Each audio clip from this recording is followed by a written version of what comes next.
Welcome to week 3 of your advocacy journey.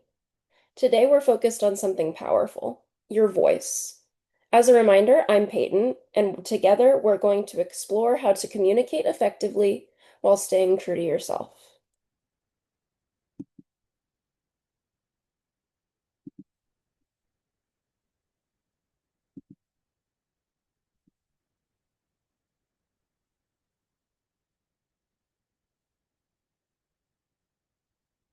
First, it's important to understand communication styles.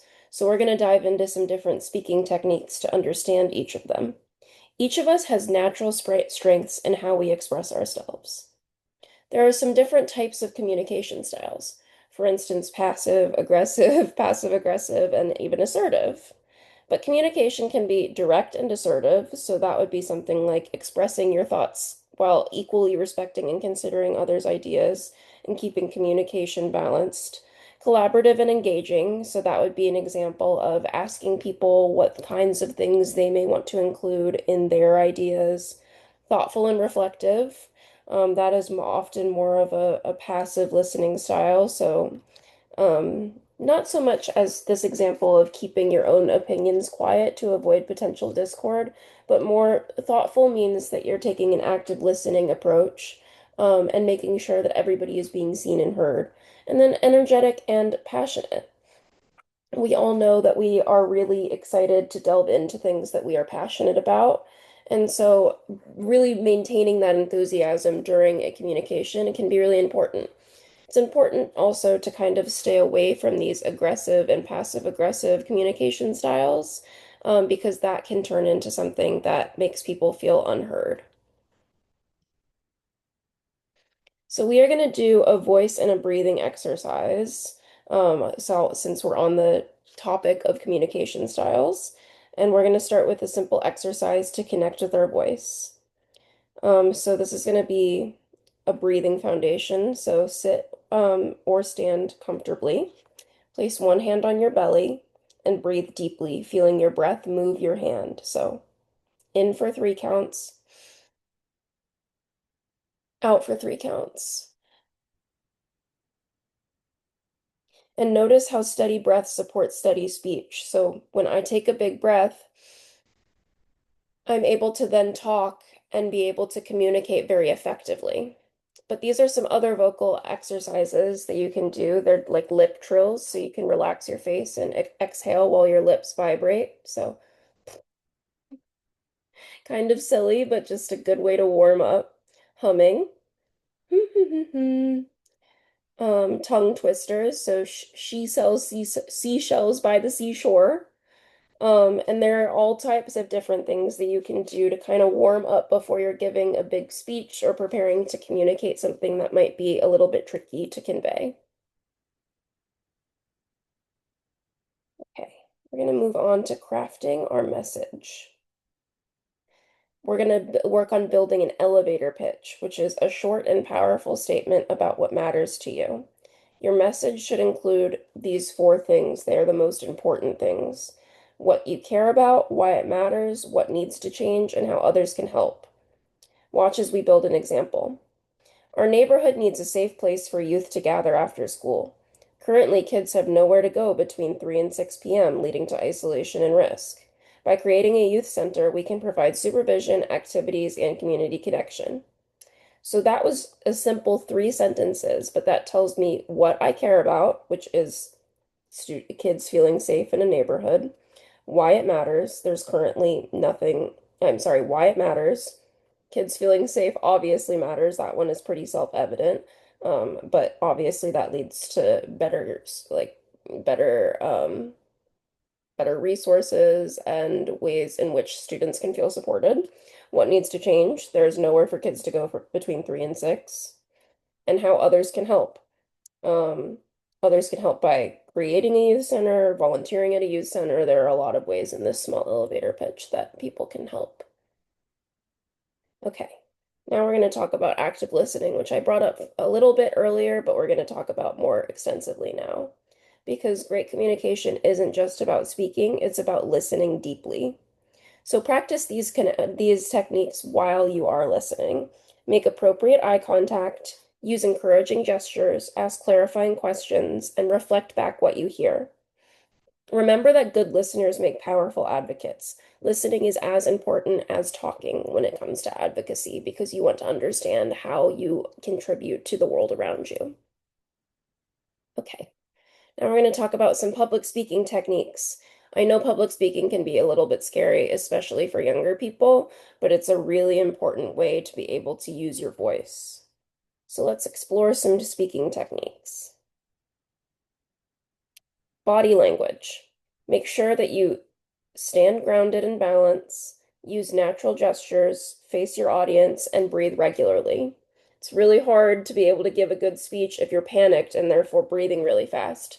So if I'm talking like this and I feel like everything around me is really scary, I'm not going to be able to get my point across as effectively. So you have to be careful and make sure that also when it comes to voice projection that you are speaking from your diaphragm, varying your pace, using strategic pauses, and emphasizing key points.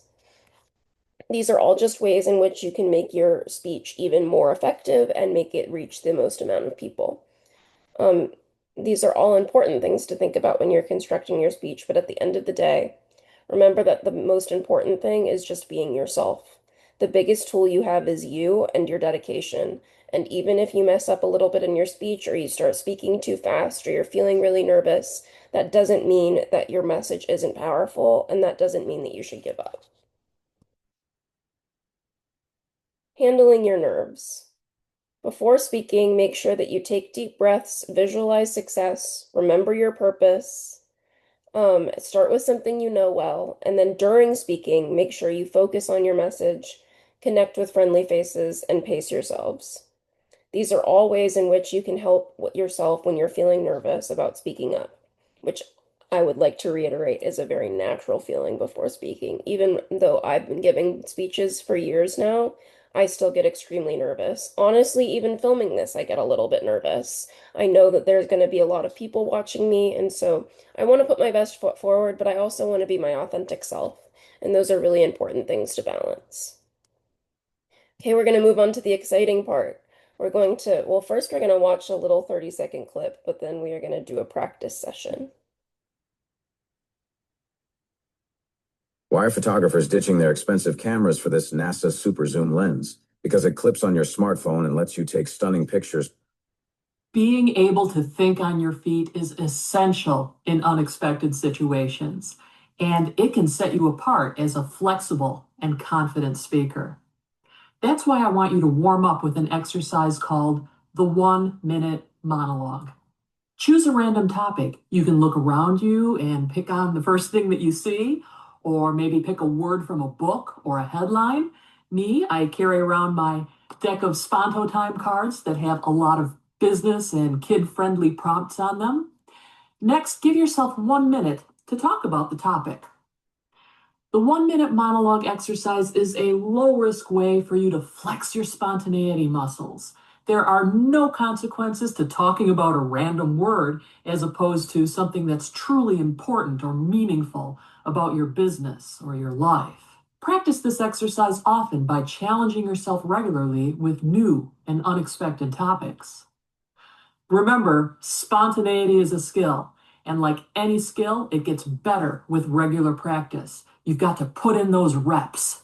So I challenge you, talk about a random topic for 60 seconds. Who knows what interesting things you'll have to say? So if you are with a partner currently and you're doing this series together, please take this time to pause this video and do a 60-second elevator pitch about something, anything. It can be absolutely anything. If you're by yourself, that's okay too. Just pause the video and do it yourself. But while you're doing this, try to take note of the ways that people are speaking, their authentic styles. Observe how people are doing different things in the way in their speaking, and learn from various approaches. The way that I have learned how to speak is through watching other people do it. And you can take really helpful pieces that you've learned from other speeches and include them in your own, and also realize that there are ways in which you don't want to come across. And these are all really important in building up how you share yourself and how you share your speeches. Okay. Moving on to giving and receiving feedback. Feedback helps us grow. Remember to be specific and constructive. Start with strengths. Suggest, don't demand, and thank others for input. These are all really important things, so let's talk about them a little bit further. If you're vague, your feedback can be misunderstood, and your employee or the person that you're working with, obviously we're not employees, but may continue making the same mistakes. Give prompt feedback at the next subtle moment while the incident is fresh in mind, but make sure that you start with strengths because it's important to be empowering and building everybody up. Be positive. For any negative feedback you have, you may want to also include positive feedback. We're all learning. That's an important thing to remember. And on that note, also suggest you don't have to say, you absolutely need to slow down. You can say, maybe it would be more effective if you were to slow down your pace a bit. Be understanding and thank people for their input. Discuss that you are really grateful for the feedback or really grateful for being able to listen to the speech. Um, and yeah, those are the big things for ways to receive constructive feedback. And now, as we wrap up today, remember, your voice matters. Your practice builds confidence.